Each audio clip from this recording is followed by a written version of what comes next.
Prepare for battle.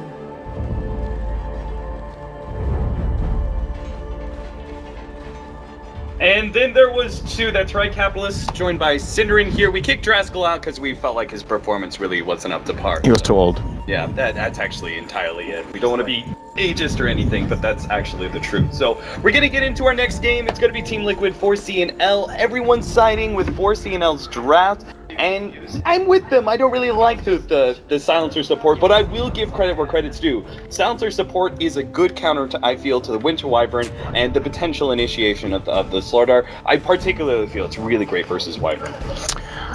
It's a way for them to solve the problem that can arise. It's also good against Shackle Shot, right? If you land one of those incredible two-man Shackle Shots, usually it sets you up for a really bad team fight, but you can just use Global Silence as a way of securing yourself, at the very least, a disengage for the follow-up. Now, the weakness of the hero is, I think, that hero is not good against Night Stalker in the first few nights, and Bambo, if he gets off to a good start, he could really take advantage of the fact that Kuro is a low HP support with no mobility. Yes, now that Last Word is a slow, I actually think it's worse than if it were a disarm against Night Stalker now. So it's going to be pretty awkward. As far as the draft goes, I don't know if I have a clear favorite overall. I think Liquid's draft definitely has quite a few advantages when it comes to split pushing and when it comes to just finding pickoffs. They have a lot of flexibility where Clockwork Hookshots in the global, they have a kill, more or less. It's great against Dazzle. Both Dazzle and Wyvern are really shut down by global. Yeah, absolutely, especially since normally the Wyvern, and I would say to a certain extent the Dazzle, are actually okay with dealing the Clockwork, trying to pick them off. Thoxa just gets the free kill on the ward and will back himself up. Jarek's actually spending more time in the middle lane, which does give a bit more credence to the concern about what about 6E Bambo, though. The Silencer is a great harassing hero in the start, but Kuro's really going to have to put in a lot of effort to make sure that 6E Bambo just doesn't get anything in this lane, because I feel that everyone, the analyst asked, you said it, if 6E Bambo gets off to a good start in the first, 1 or 2 night times, he's just going to run over this game. And you could already see he's getting a lot of damage onto Kuro here with Creep Wave right next to him. He's not going to be able to obviously connect with a kill, but this will make Kuro a lot more hesitant in aggressively harassing out Bambo. I think if Bambo had a Mango there, he might have gone for the kill, but obviously you can't have... Well, you can start with Boots and Mango, but then you have no other regen, so that would have been a very risky build here. But the one thing he does accomplish is that he distorts the creep equilibrium quite a bit, so he almost gets his level 2, but Kuro's still playing this position the way he should. He knows he doesn't win the fist fight with Bambo, but he still has to stand there and tank up some of the damage, so Bambo can't go for the side pull. Jarek spending a lot of time in this middle lane. Now we're seeing these Banes do this quite a bit with the lowered mana cost of level 1 Brain Sap. It's such an efficient ability to trade hits, and a lot of Banes you're going to see will rotate into that middle lane to begin with, just to do kind of similar to what a Wyvern does. Put pressure, clear space for your Queen of Pain to get farmed. Well, I think so far so good, really, for both teams. The biggest threat to 4CL's lineup is if Bambo gets shut down entirely, but as long as he can manage to find level 3 before the first nighttime, maybe even level 4 if he does very well up there, I think they were pretty happy, and at the same time the mid lane trade-off definitely favoring Liquid so far. Jarek's copping a little bit of unnecessary damage on that one tower, but still, said keeping the Wind Ranger back. See the reflection in the CS, 10 and 5 on the Queen of Pain compared to 6 and 2 on Pycat. Already poor stuff, won himself out some regen. You can see Fata's just playing this very aggressively. He is a very competent player when he gets a little bit of ahead in the lane. He just really does a good job at pressuring his opponents. Bambo now in a lot of trouble. I think this is first blood. Jarek's actually doesn't quite get it. He could have blocked the staircase there, but they're still going to get the Nightmare. They'll have to change as well. Bambo should be a free kill. Just a little bit of extra mana expended. And they give it over to Matumbaman. -2. Mind control, TP out. Ooh, Swift ending. He was trying to see if he could get close enough and hit the stun outside of being burned by the cog. Spotted meanwhile in the middle lane. Well, his bottle just came to him. Hopefully that'll keep him alive. And maybe an opportunity turn. Jared, what? Okay, he just runs right back into the open arms of EGM, who right-clicks him down. They do manage to get the kill on Pycat, so it makes it an okay trade-off. But that was totally Jarek's kill. It seemed like the Queen of Pain wasn't really needed there. I think he could have just run away. That's all a bit of a weird situation there for Fata. He still had bottle charges. Just could have outrun the Dazzle's right click a little bit, got some bottle time in there. Yeah, uncharacteristic mistake. And yes, they do kill Pycat first, so the experience, I believe, there only goes to the Dazzle, so they're still going to be fine in the lane, but that's... These kind of mistakes definitely will add up at some point. It's going to give EGM level 3.5. He's trying to triple stack this. I don't know if it's actually possible. We're going to see if he manages here. Yeah, you just have a full little bit later. 55. Yeah, this constellation of creeps is possible. I think if you get the worst possible dual pull, it might not be doable with how much they block each other on the way out, but... Players here. Would be the other really good. Yeah. Oh, maybe you can always triple stack it. Maybe there's nothing, but you can't quad it ever, I believe. There's no way of quadding that stack. So, they have the max stack. They should be able to farm it pretty quickly with a level 3 power shot from Pycat, who, as we should mention, I mean, if you go back a few months, this was a no-brainer that he would go this build, but recently we've seen Wind Rangers maxing Shackle Shot and Wind Run and getting 1 point in power shot just for the vision, and then relying a lot on the focus fire, but this game he has to get power shot to farm. Yeah, that's probably the early pressure of the Bane, right? That it's forcing him more into that. Okay, I have to use power shot to farm so much, so I need to use. And it gives them a chance at contesting runes, which is very important against a hero like Queen of Pain, who benefits very much from pretty much every single rune. There are some mid laners where you're like, well, a double damage on it is maybe not that scary, or yes, a haste can be great, but not the end of the world. And then there's Queen of Pain who's like, double damage, haste, regen, just give me any of them and I'll find kills on the map. So at least this way they do have a shot at it. And of course, with Bambo being in nighttime and level 4, that definitely opens up the map as well for them to try to put some pressure. Still in top lane though. Yeah, especially with the boots, I would have figured he rotated immediately. He's actually holding on to 1 level right now, seeing if he needs to go into the silence. Oftentimes we do see Night Stalkers go for the extra level in the passive, just all out on the movement speed and attack speed that you gain from it, but in this game, obviously, the control versus heroes like the Ember Spirit and the Queen of Pain is going to be pretty essential. He did skill the silence now, but... Oh, that sprint from Swift Ending might have just given it away. No, it looks like Mind Control is wondering, was that a misclick or what? But...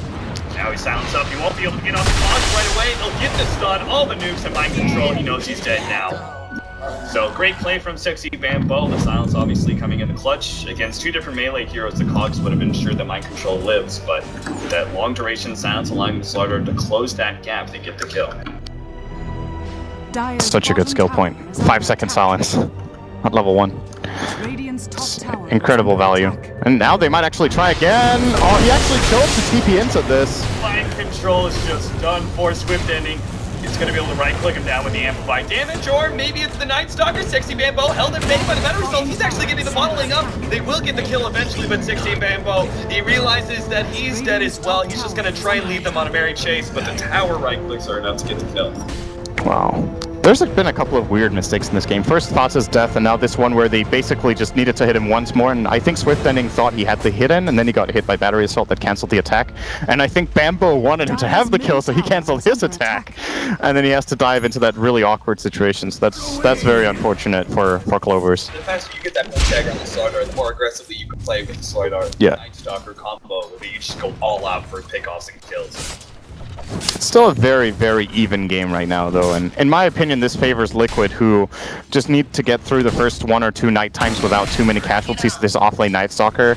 The big downside of this hero, if you don't get a good first night and it's played in the offlane, where do you go? It's not good at farming.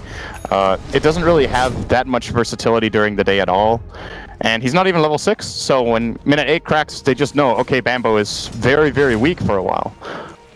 He might get a 6 up here, though. It's getting quite a bit. Yeah, at the same time, we're kind of going outside of the laning phase a bit, and usually the teams get a bit lax on their creep equilibrium control, so maybe even during nighttime or daytime, they'll still, like, the wave will push out.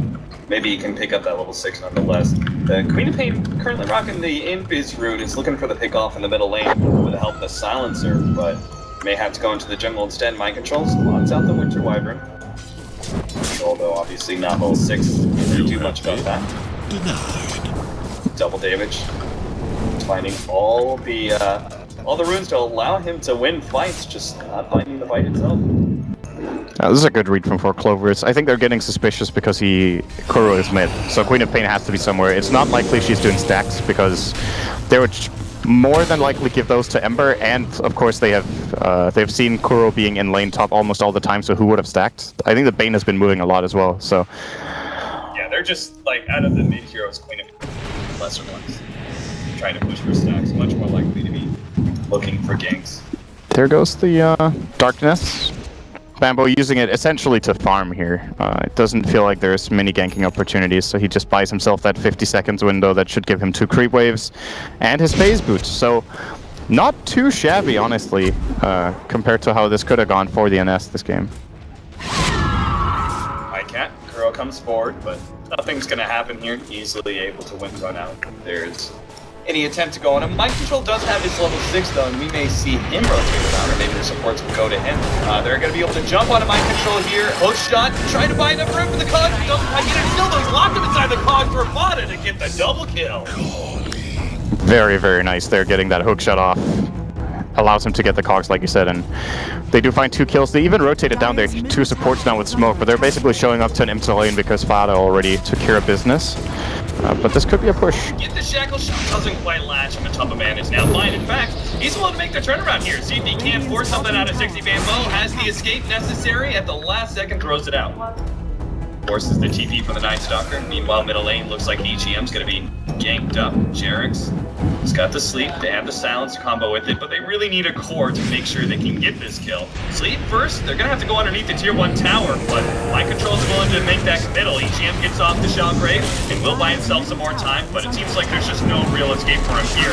Soxa trying to dish out some damage to Curl, hold the break to buy him some time. There's gonna be not a whole lot of rotations. Mycat coming in from the side actually with the shackle shot, committing to the kill on him. Curl doesn't get the Cox pushback. Curl managed to dodge the power shot there, but putting himself up in the tree, and now he's actually accidentally cleared himself up. Curl will be taken out by the nuke rising at 60 Bambo, but he's just on time. Jump forward, Matapa Man finishes off Mycat, and now they're gonna get 60 Bambo as well with the battery itself, keeping him in place to commit to the kill on Jerix, trying to get anything for his life, but that doesn't happen. Team Liquid protecting their supports there as best as they can, and enough himself.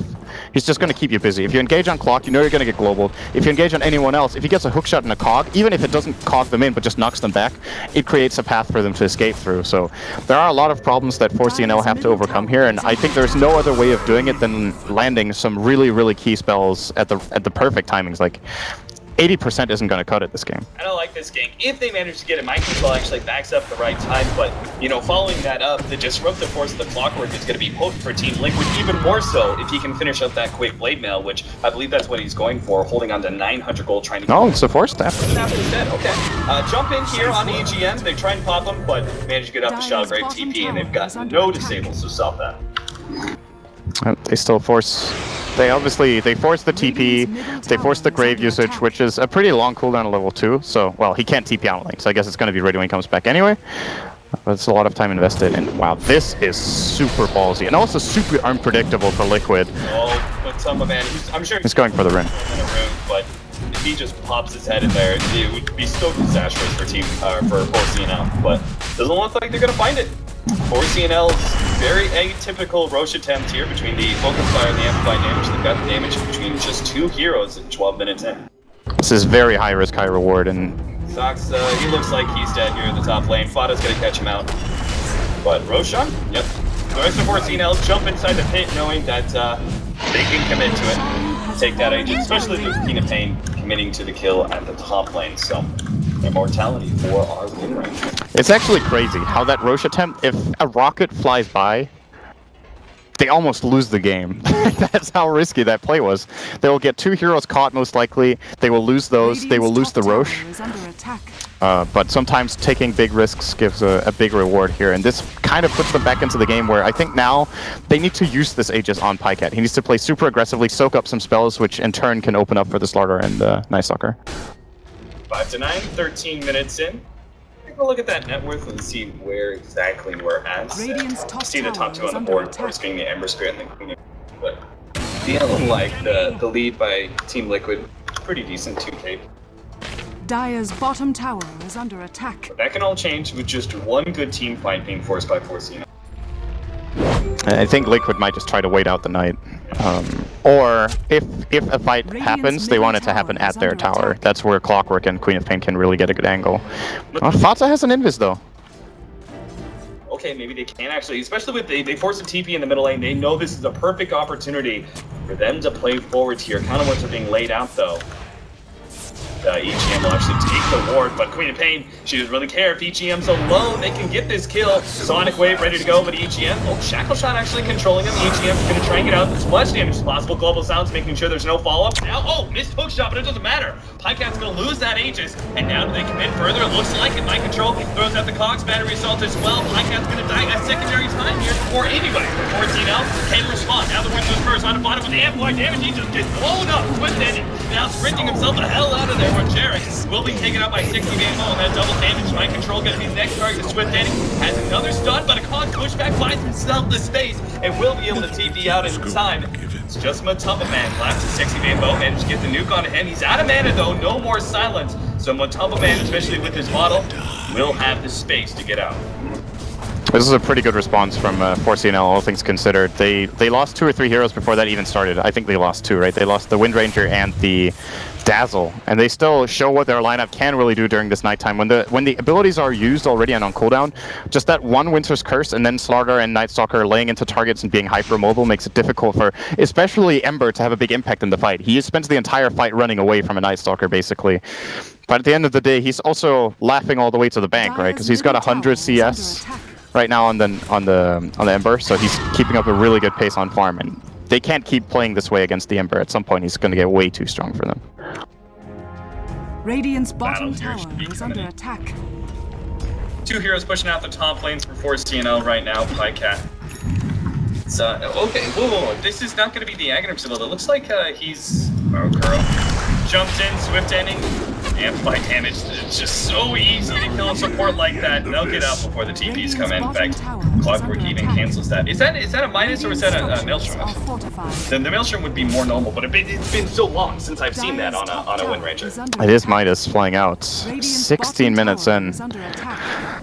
I mean, 4CNL, this is a little more tricky for me to call than the Slark we were talking about last game, where I thought Midas wouldn't maybe necessarily be the best choice, because this time around, I don't think you can play that kind of a greed game where you're fighting into this Ember gonna be farming, or you can rather play the greed game, because you have amplified damage too and Night Stalker.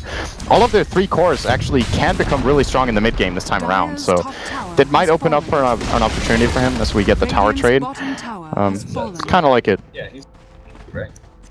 Well, is this double Midas? Man, that's kind of greedy. But perhaps they can pull it off with an Ags and Night Stalker. Goes up the Shallow Grave. Pycat sitting on the side here. Sunman's just going to try and run down EGM. Now he's going to be controlled as Swift, and he comes in with a stun, and that physical damage just rips him a new one. This is going to be one of the big downsides of the Ember Spirit throughout the whole entire game, is that he's going to be so susceptible to that physical damage. He's such a hero that wants to play the in and out game, while 4CNL has such good both lockdown and initiation. And hard to go, all right, let's just go late game. I mean, you're only facing an Ember Spirit. We've got plenty of lockdown for him in the late game. Yeah, Queen of Pain might be, a problem, and same goes with the Silencer in the late game, but I still think that Team Liquid, despite, the Slardar carry, and you initially look at Slardar carry lineups as going, okay, you're the full aggro, you're going to try and win this game by 35 minutes. I think they can actually definitely fall back on late game and play this out to 50, 60 minutes and see how Team Liquid respond. Yeah, just this, even though it's just 1 kill in Ember, this kill really matters.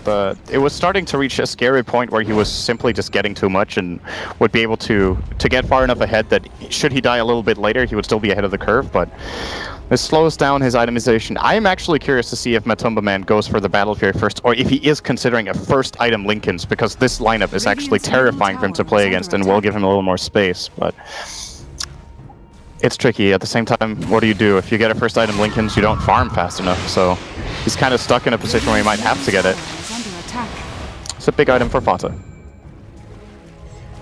Should allow so much more, especially since we're not going to be seeing early BKBs. With these Midases, you're presuming still an Aghanim's next for Pycat. Swift ending, obviously, if he's completing his Midas, that slows up the BKB there as well, so this Orchid should be very powerful in the next 10 minutes or so. Mind Control has been spotted out by that power shot. So Team Liquid may not find the opening they're really searching for. The weave goes out, but only really catches mind control. All they know is the Clockwork's here, but I'm sure they realize there's a lot more, especially with Matumba Man pressing so aggressively into that tier 1 tower. They start making their way out now, mind control. Looking at Pycat, thinking about it, but it's so tough to go on him right now. He's getting a lot of information. That tier 1 tower. Radiant structures are fortified. Oh, they're just taking advantage of daytime. They know that Night Stalker can't really do anything right here. This is what prompted the push. Even if 4CNL get a great fight, I don't think it's going to be enough just because of the amount of counterplay they have available. They have Global, they have Orchid, they have Hookshot. Might still hold their tower. Still can't actually commit to that tower. Somebody take it. Oh, Pycat gets the deny. They're going to be very happy with that. Maybe they had the time on the darkness, maybe a little bit off, but the fact that they weren't willing to commit to that despite it being daytime and everything else is very concerning for me. Yeah, now we've got 5 minutes of nighttime again here. At least, maybe even 6 for Bambo. And he is looking for some sort of information here. He's going to find quite a bit. Oh, there's a rocket seeing him, so, yeah. But they're not really farming at the same time. See, this is a very easy read for Team Liquid. There's no one mid. The bottom lane is pushing very close to the tier 2 soon. So it's incredibly obvious how 4CNL are moving around the map right now, and Liquid can just slow play and play defensively here. Online control!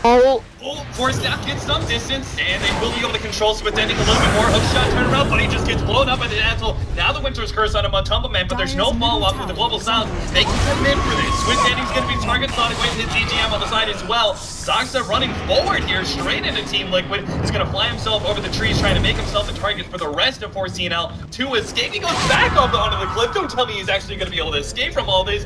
TP's out, and Team Liquid played the fool there by the Winter Wyvern support. That was a very, very nice escape from Soxa. He is an incredible Wyvern player. I think I remember 2 or 3 games of his Wyvern where I'm just like, every time, this guy plays one of the best Wyverns in the world. I think it's his best hero. Just showing some great understanding of the hero there. They're going to try to catch Matumba. I don't think there's a Shackle Shot line available. Do they even need it, though? The silence is just so long during nighttime. Mind control comes in, but he's got no hook shot. 60 Bambo just TP's away right in front of Bada. EGM is going to be run down, it looks like. But again, I mean, 4CNL, they displayed this earlier. They're willing to give up their supports in exchange for the objectives, like taking out that Ember Spirit. That was good enough for them. This is starting to look pretty good. Oh, it's an armlet, by the way, on the Slaughter, not not a Midas on him. But the way this game is developing, I think 4CNL are actually pretty happy. Like you said, they got the objective, they got 1 or 2 key kills there, one of them again on the Ember. Killing this hero off is crucial. This is starting to become a really late battle here, actually. He's still 1,000 gold away, minute 21. So he's been slowed down very well by there. Just the thing you can't see in this game is how much Night Stalker is doing, apart from kills. His overall map control, by just being off the map, is really preventing Ember from getting the farm he wants. He had such a great start. I think in the last 5 to 10 minutes, he has got... Oh, not 5 to 10. Let's say 5 minutes. I think he's got effectively like 20 CS.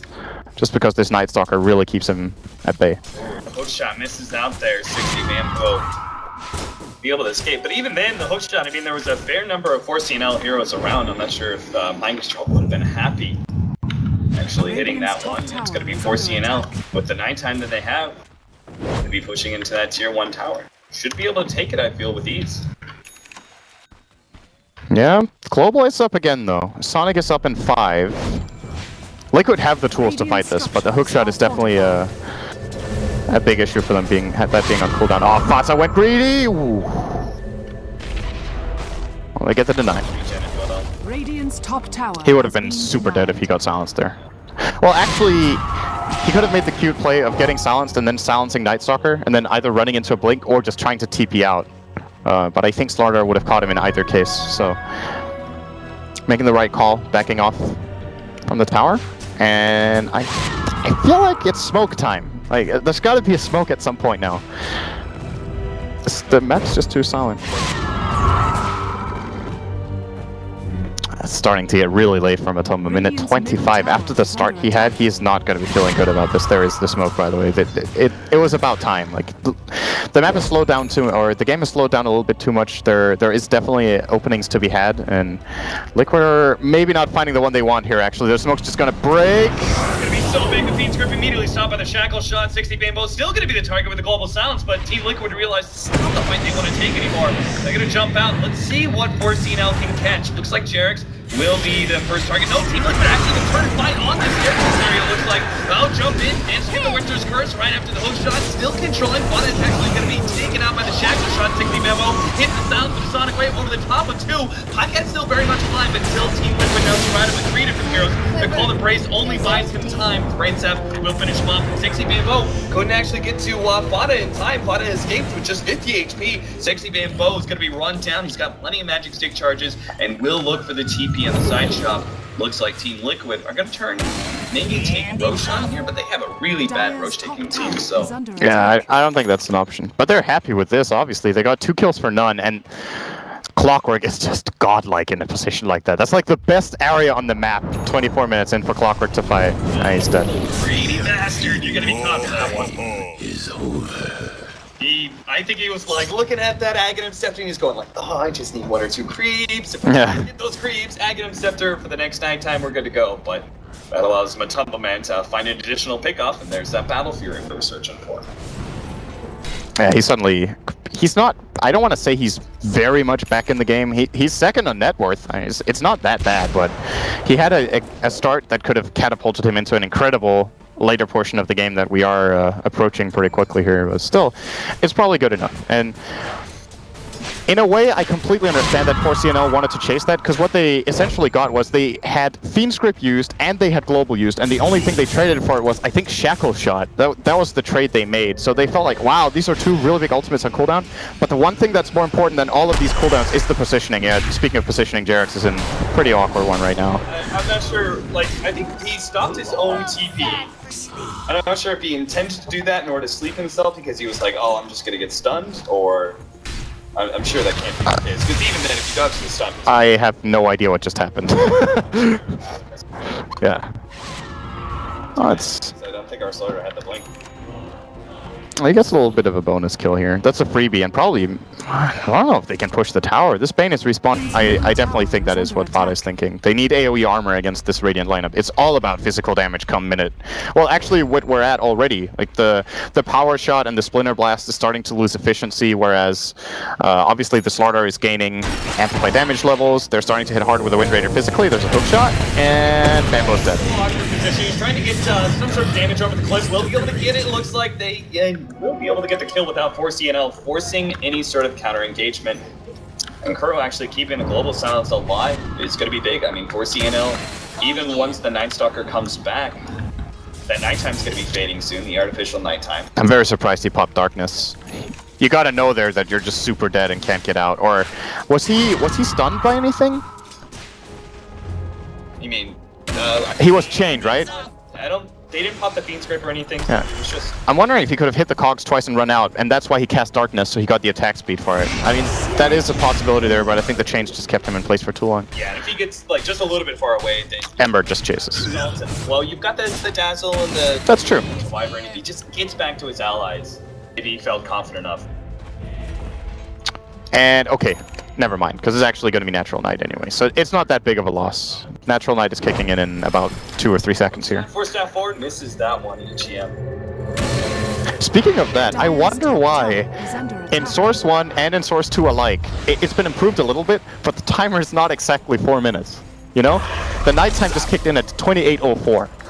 And I don't understand how that doesn't work yet. I think in Source 1 the nighttime would have kicked in at 28:06 or 07, so they've improved it a little bit, but it's still not the perfect minutes. That's going to be a big one. God, he dies fast. Global Silence, and they're well set up for Roshan. Unlike Team Liquid, Kips don't really have a good Rosh taking team at all. 4CNL have a great one, which means when we saw it earlier. Just the Wind Ranger and Slaughter combination. Oh, this is a big moment. I think Liquid actually want to try to contest this. The Silencer, he does have a mind. They want to be able to commit. He can buy back a Global Silence. Matumba Man is actually going to be silenced up before he can get inside that thing. They see him. Oh, he's going to jump in now, trying to grab it. Oh, the Slaughter actually managed to snatch there at the tail end of it. They're going to force a fight from here. 4CNL come back and Swift Heading is going to be forced to fight up against Mind Control as well as Matumba Man, while 60 Bambo is low enough that he's going to be dying to Fada and Jerix here in a second. Cold Embrace is just buys him seconds really. The rest of Team Liquid now come outside of the pick. Glimmer Cave actually will be able to get him away. While Soxa, well, he throws out the ultimate, but that's all that's really going to happen. He's dead. EGM is probably going to be caught as well. There's no escape really from the top of man. What a great fight for Team Liquid. Slardar being able to get the Aegis didn't actually mean anything. Team Liquid, such a great initiation. Man, that Sonic Wave from Fata. I think that was a level 3 Sonic Wave. Yes, BKB blinks and catches them off guard.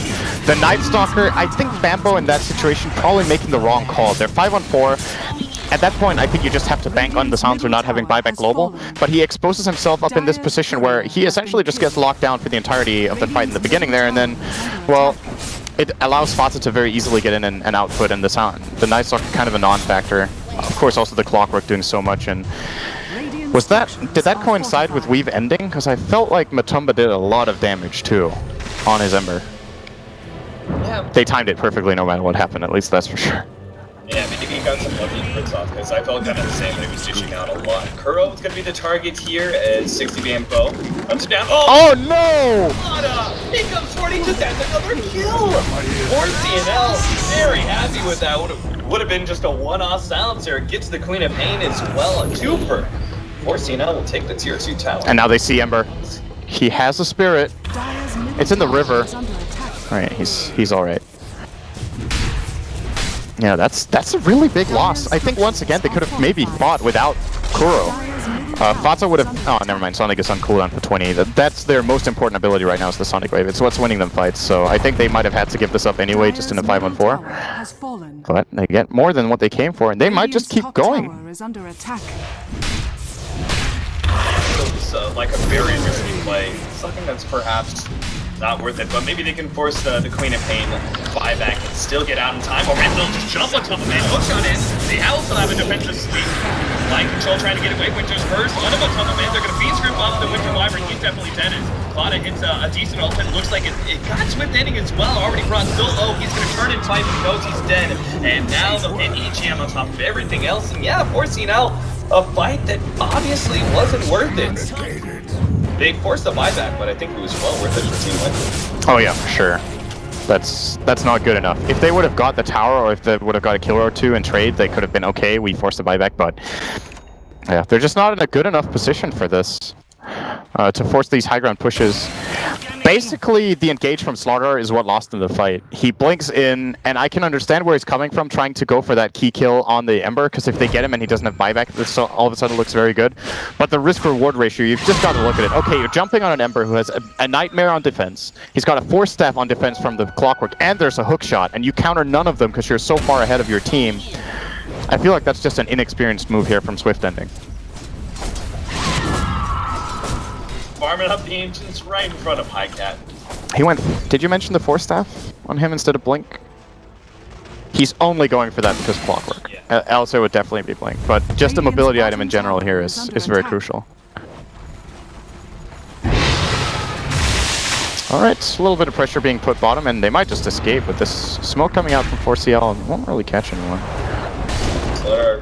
Could have pushed forward, but he opts to farm the wave instead, and the Team Liquid successfully escapes with man and runs into Flycat here. We'll be able to get the chains. Shackle shot doesn't lash anything, and yeah, Flycat's gonna be dead.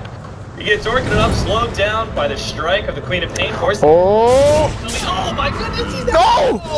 What? Ember Spirit gets it with a sleight of fist. It still hits you. He died in the base because Windrun expired. He got hit by the sleight of a fist hit, and oh my god, that's... Yeah, found some creep to creep into the fountain. Oh, Bambo almost getting caught here by Grip as well. That could have been really, really bad for CNL. They end up only losing Pycat. Now what's surprising to me is, was it natural night or was it day when this happened? Because Bamboo has to be there with Pycat. I think that's their most scary killing duo, is the Night Stalker together with either the Wind Ranger or the Slardar. But they have to start moving around together so they can put pressure and catch these stragglers around the map. It was daytime, okay. Yeah. I think it was... like I need a... yeah. Aw, Saksa. He's dead. Very dead. More intelligent silencer. So with this pickoff, what can Team Liquid actually do with this? I doubt they're going to push uphill. It doesn't look like the side lanes. Maybe they can go to the bottom lane because it's being pushed out by the Queen of Pain right now. and try and go for that tier 2. It doesn't feel like they're going to get any real big objectives, just a bit more map control. 60 Bambo, oh, mind control. Force snaps himself forward with the help of the haste. He'll run down into 60 Bambo with a bad result to tick off that TP out. And he still has the mech to be able to fall back. He's actually, oh, nice. Bambo, he's not really going to be able to win this one. He's just getting kited around until the rest of Team Liquid come forward. But Kuro, who is the first one here on the scene for Team Liquid, just gets cleaned up by Pycat. Now the rest of the team's coming in from behind, and 4CNL will be forced into a fight. Fana jumps forward, Shackle shot latches onto him as well as Jarek. Oh, it's going to be disastrous. 4CNL just take out that big damage dealer. Swift ending missing the stun, but it doesn't matter. Bane just disappears. But Man still in the front line, going for Pycat, but now controlled by the Winters first, with mind control hitting him as well. Cleaned up by a big critical. There goes Pycat. Stockton is maybe going down as well, but the amplified damage. Swift ending just needs one more right click and he gets it too. He dies to mind control as he tried to looks like armlet toggle, but ends up getting caught there. If he had survived, that would have been a huge win. Still, a great win for 4CNL as they totally team-wiped Team Liquid in the process. But just think if that starter had lived, so much more would have been gained. I have no other word than shocking for the fact that Fata didn't use BKB when he engaged there. I think they come in from behind. They know that the threats in this fight are getting caught by stuns, and if he is in BKB there, their fight is over. Like, this fight was pretty close for Liquid, and they got nothing out of Queen of Pain. Basically took a shackle shot together with an ally and just died, getting no spells off. They didn't even get grip off either, and they still get a 5 for 3. Like, that just speaks to how much damage Ember managed to accomplish outputting in that fight, and just a little bit extra would have been an easy cleanup. So Fata's having a couple of weird mistakes this game. I mean, he's still 8-4 and 13. It's kind of weird. He's had the biggest plays and the biggest mistakes, all in all, so a little bit inconsistent. Just needs to get one solid play off in a fight like that, and it's starting to look really, really liquidy. But now, all of a sudden, closing in on a 0 gold lead. I'm loving this Lotus Orb build for the Night Stalker. Not only being able to remove the sounds, but you're also talking about certain abilities that just can't go into Lotus Orb at all. Beans Grip being a great example, just instantly gets taken out. You can clear through the chains as well. Yep. The cleansing effect is just as big as the reflecting. I think the cleansing is bigger. Yeah. I think what he really wants to do is he wants to cleanse the Orchid on one of his defensive supports, or the Global. If you can cleanse the Global on your Dazzle, it's a guaranteed save. And of course, in addition to that, as you mentioned, it also keeps you safe from grip, but not really that likely that he can cast that with the perfect timing against the Jarek's Bane here. But I'm with you. I think it's a really great choice here. And this is the beauty of Night Stalker in this game. When you have a Wind Ranger and a Slardar, the Night Stalker actually has a lot of damage without damage items, just because of the Amplify, so he doesn't have to itemize damage. I think in a lot of games I would be skeptical about going this utility-ish of a build. Urn, Ags, and Lotus, but as long as they extend the fights and keep their heroes safe, they actually definitely have the damage to get the job done. This is a big moment, by the way. Good rocket from Mind Control, though. Lots of information. Hoping to be able to catch 4CNL. Playing it very patiently, though, because they are going into nighttime. As soon as that smoke pops and the Night Stalker's around, they'll be spotted. And they might not be able to get the initiation they're really looking for.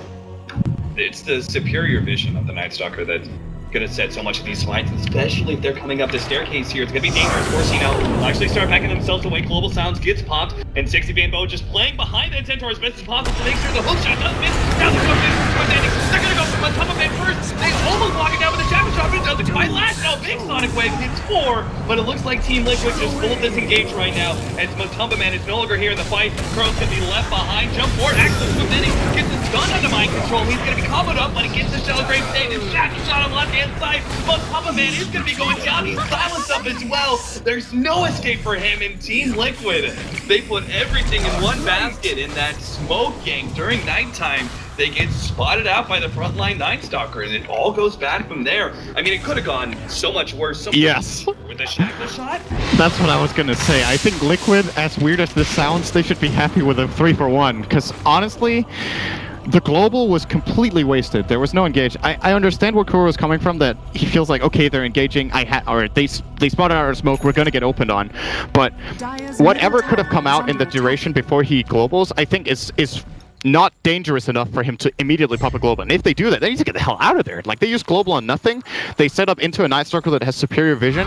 And of course, they get to get the opening with Slaughter, who also had a BKB for that fight. That might have taken Liquid by surprise, I'm not sure. If that Shackle Shot hits Ember, they get completely rolled over.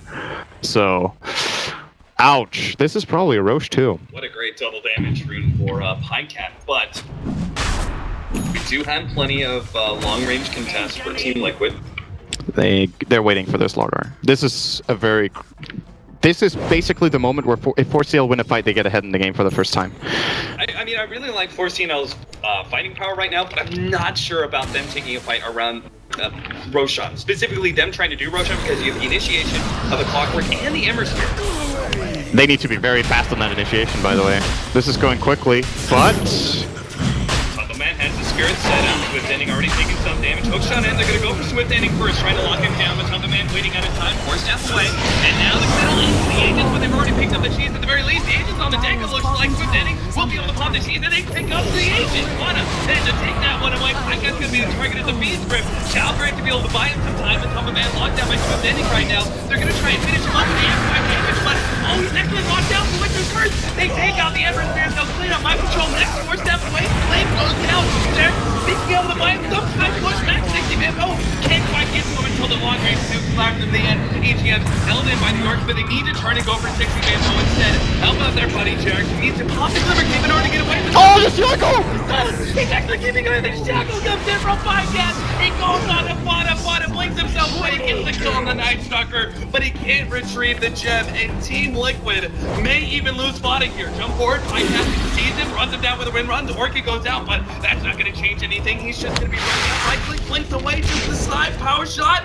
Not going to land. And Pada escapes, but Team Liquid get wiped in the process. They got the Aegis, but that beautiful Shackle Shot from Pinecat after the buyback. I don't even know. A win for 4CL, but they had to blow 2 different buybacks for that. So, yes, they're going to get objectives, but if Team Liquid can take advantage of the fact that those buybacks are on cooldown, they could still end up being an overall big picture win for Team Liquid. I don't think that was good enough for 4CL to call it a win. Yeah. I think they still effectively lose gold, and that bottom tier 2 tower isn't that important for map control at this point. I just want to say, again, imagine, I feel like I'm saying this after every single fight, like, imagine if, but what if they got the Aegis there? Like, the fight is completely different. Like, the only reason Liquid win that fight is that they steal the Aegis with Fata, else they get run over, because Swift Ending would have got both the Aegis and the cheese. Of course, they need to... That's one of those things you just need to prepare, right? You're like, okay, this is the third Roshan, there's going to be an Aegis and cheese. Either you need to have 2 slots, or you need to have 2 heroes in the pit to get it. Or, at the very least, you need to get the Aegis over the cheese, and be very careful that that is what you claim. Yeah, do you think the might have... it's possible. The Aegis, they weren't able to click it? I mean, you panic like shit in that moment, too. Like, what are you going to do? You just have to immediately just start spam clicking the ground and hope for the best, but... It's easy to be kept in hindsight when it all goes down, but it is a very tense moment for both teams. Oh, the vision constantly being lost by Team Liquid. This Night Stalker Axe, I mean, this is really the beautifully... The Night Stalker late game, right, isn't that powerful. The silence loses some of its effectiveness. Your nukes are not really that big of a deal, but it's just the vision that means so much more in this late game. In late game, getting the jump and forcing a buyback is effectively a 3,000 gold swing. So... that means every time he accomplishes that, he's almost paid for his axe with 1 kill, right? So it is definitely very, very important to have that map control. Sure. On a right-click build, the Aghanim Scepter, I figured, okay, you can still, like, at least it's a decent amount of stats. The ultimate's still very valuable, so I can still see an AC build after that. But he actually doubles down on the, like, Sight the Vice is going to be his next item just to work well with that refresher. It's between that and the Shivas. I'm actually surprised Fata didn't go for an item with armor this game. Either... So what were we talking about? We were talking Kiras or Shivas, I think. It's a way of limiting the output of the Slaughter's amplify damage by a lot. Both of them are good because one gives armor aura and the other one gives minus attack speed aura, both of which would be so good against 4CL's lineup, I feel. But now with this build-up, I understand this. Tries to jump on a bottom, manages to get off the BKB, still bashed up. Matumba Man plays around with 60-man both. They've got him locked inside the clock. They do manage to get off the shuttle right in the last second, and they're all grouped up as well. Pinecat, he may be able to get off a really good Swifter's curse, and now the Shackle Shot comes in, takes out Jerk, focusing on Kuroki. Now the jump into it, and he's going to be taken out by that Sonic Wave, and Pycat doesn't have the time to commit for that Silencer support. Much of a man, he gets a long-range fist chain combination. Oh, the damage! Damage is too much, and now, he forced out away, but he will go down in the end. Still, he made his trade-off worth it, gets the Ember Spirit, and it looks like Team Liquid, they're still going to be hunted down by 4CL. Sexy Bambo moving forward with the Invis, just keeping vision of mind control as he separates himself from his allies. Will turn now, going on to Kuroki. Bonnet's right in the middle of this, but he actually has very little mana. Looks like they will be able to get the Silencer with the help of that poison from the Dazzle. And force stamp over, EGM gets himself a glimmer cake. He's buying himself time. Bonnet's right clicks just simply are not doing enough. Courier comes in, instantly dies. They got the lines on mind control, but is it going to change his mind? Another Sonic Wave, and now the Dazzle goes down. With the help of the Orchid, maybe they can turn on his 60 Bambo. He's got all that movement speed, and now the hook shot comes in with a Shadow Strike. 60 Bambo will go down as well, and the gem so critical in making sure they can keep some vision up. Team Liquid just seem to be finding all the openings in these late game team fights despite nasty starts. This game is absolutely nuts. I don't know what to say anymore. The reason Liquid I actually thought 4CL were going to be happy with that. We got a 2-for-2 engage. We forced out a Refresher Orb on the Queen of Pain. I think they traded core support for core support or something similar tier, so the fight was pretty even. And then they're like, okay, they've used 2 Sonic Waves. The Queen of Pain is really weak right now. We can run for mind control. It takes them so long to kill him because Slaughter and Windranger aren't there. They're 2 damage dealers. Wait, who was there actually? Yeah, Slaughter and Windranger were out. So It's just Night Stalker, which we said, is losing its effectiveness. So it took so long. They got 3 Sonic Waves off. I mean, oh, Swift Ending! Swift Ending! They can't afford to lose him. BKB pops, the Sonic Wave pure damage still goes to work. Bean's Grip controlling him, but mind control is locked in as well. Pycat's gonna make short work of him while the Cold Embrace keeps Swift Ending doing all right. And Pycat's actually gonna look for more here, see if they can catch out at least one more. Oh, a lot of shots ahead of Swift Ending. TP away, Terrence Winter's curse will find him, and they'll turn for that additional pickoff. Someone is winning this game right now. And you're just not quite sure. I honestly have no idea what's going on. Like every single time a team gets an advantage and they try and push that advantage. Well, yeah. The push through middle lane from 4CL earlier. This bottom lane push from Team Liquid, not a fan. Both teams are just very good defensively. I think that's the problem, that even a 1 hero advantage is not necessarily enough. And to me, one of the things that Liquid have suffered from when they've tried to make the aggressive plays is that the global silence timing from Kuroki in this game, I don't think he's satisfied with it himself, because it's always either he uses it too early, like the fight we saw quite a bit earlier around the Radiant Woods where they panic and get scared that they're getting jumped on out of their own smoke, and he globals too early. And then there's these situations where the global comes out after the response from 4CL. Ideally, what you want to do is you want to hookshot in, you want to isolate a target, start killing it, and then you global. So you secured that 1 kill, and then you can read the fight from there. Should we disengage or engage? Instead, the global silence comes out onto after the Slaughter has been Cold Embraced, and Shackle Shot has come out on the Clockwork. So they negated enough damage for that global to not have an effect, and they just find 2 kills off the back of it instead. I don't know if Kuro was dead or had cooldown on global, else I just think the timing's just... like, those 2 seconds on global make the world of difference in this game. It's really, really close. We do have, we've got AC being built by our Night Stalker, by the way. So yeah. It's actually a bit more right build. I kind of expected that on Slaughter, but I guess with the armlet build, you're kind of limited on slots now. So he might be opting for, I mean, what does a Slaughter go for if it's not AC? Does he go something like Heart? Just try and tank up a bunch? I'm wondering if Satanic would be the right choice. I definitely think he needs to find some sort of way of tanking up. And if he's not getting the AC, which it does, like you say, look like Bambo is, it could still technically be a Mjolnir and they can get the AC on the Slaughter, but yeah, I think that's a good call, honestly. The either Heart or Satanic, probably the best choices. You just need to survive all the damage output of Liquid and win the drawn-out fights with Weave and all your heals. I feel like 4CL would be in a great position if their Slaughter can't go ahead, and he was able to go for the AC, but he's actually currently behind the Night Stalker. It's only that fight bottom lane that actually kind of a bit.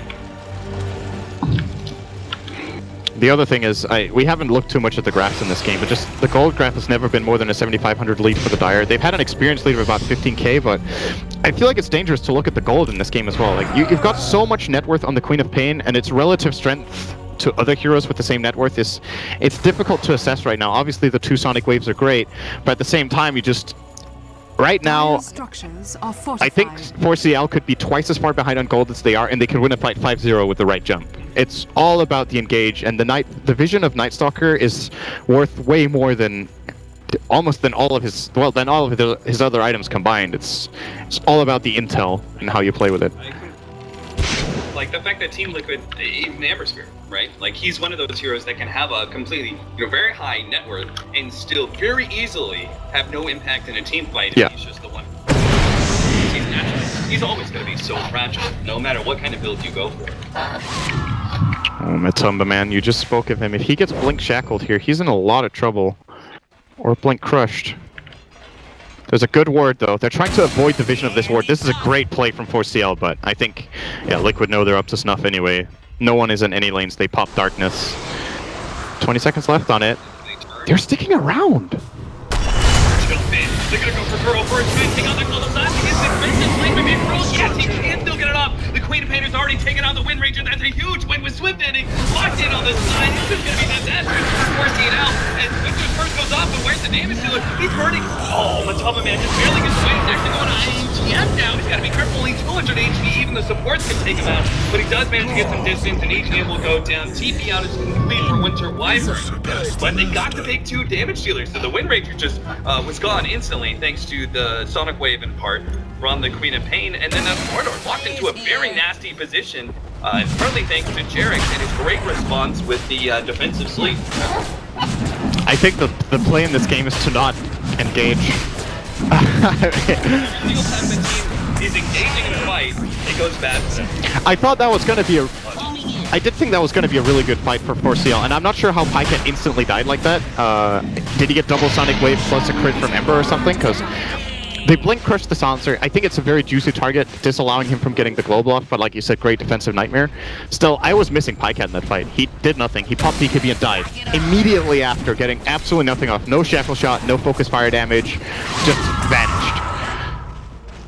Yeah, we're taking a look at Liquid and going, oh yeah, these carries can, no matter how much net worth that they can have no impact in team fight if they just get locked down, but the same is true for 4CL with that Wind Ranger. Bottom, who's completed his AC, trying to catch up to Sexy Bamboo, but obviously the Lotus Orb removing the slow, and it's nighttime too. If anything, Quana maybe shouldn't stick around so much. A lot of members of 4CL. Incoming! They still have a gem on the side of 4CL. Yes, they do. Bamboo didn't die.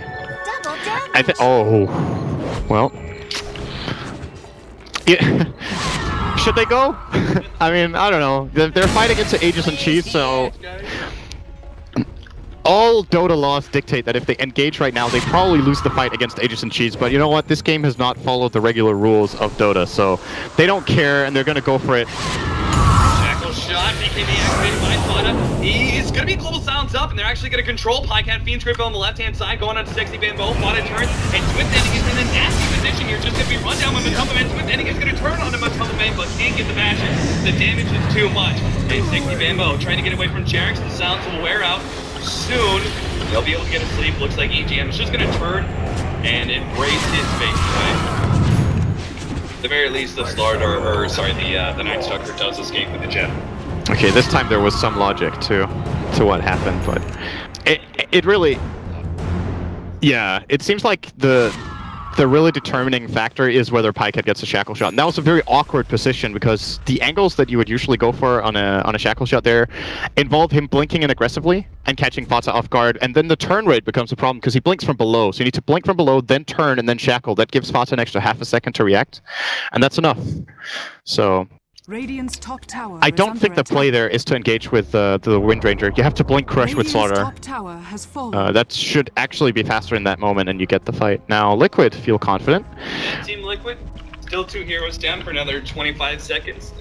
Force the fight. Famous last words, it seems. For this. This is going to be where Team Liquid get into a bit of trouble. They don't have the greatest high Radiant's ground. middle tower has fallen. Really going to be Fada most of the time on the front lines with that AC.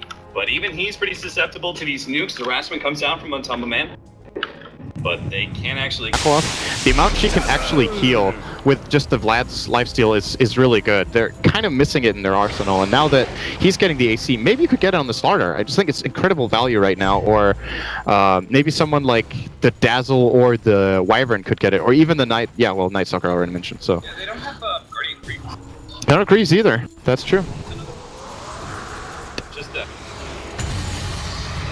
oh, Fada. He's been real quick on his reaction. Left-hand side, though, they'll go on the EGM with the Global Sounds. It should be a quick kill on this support. As a Glimmer Cave, oh, not enough to keep him alive. For CNL, left to fight this one 4 versus 5, but there is no Global Sounds. They might actually be interested, but their Aegis... Now turning on to Fada, see if they can lock him down with a shackle shot. They do get it, Fada's dead. Now a 4 versus 4 continues. Left-hand side of the trees, Horsey-Nell still have good vision, mind control. Gone in, but Bycat, he just pops the BKB, turns Winter's Curse on him, Matumba Man. They're gonna try and lock him down. Swift ending, pops the BKB. Matumba Man managed to make the jump over to the right-hand side. They're gonna try and chase him down, though. Swift ending, running him down the urn, but there's the potential double chains out from Matumba Man. They'll get them both with Fada cleaning up those kills. For what, nothing? No, they got Fada with the buyback. Got buyback, but that's really, really good for them right there. And that's the issue that they have playing against Fata with Boots of Travel. The moment he buys back and starts putting in... When Fata arrives there, the fight is actually lost. He has everything in his arsenal available. They have Shackle Shot already used. Focus Fire, of course. It's a 15-second cooldown, which is really short for an ultimate, but it's enough. Like, the Wind Ranger's damage output is super dependent on having Focus Fire available, and with that used and the buyback coming out, it's just too easy for Liquid. The fact that he couldn't like instantly kill mind control when he was trapped inside the cogs and he popped the BKB was pretty disconcerting. You were looking at Wind Ranger just had no impact at that point. Double buybacks being expended though.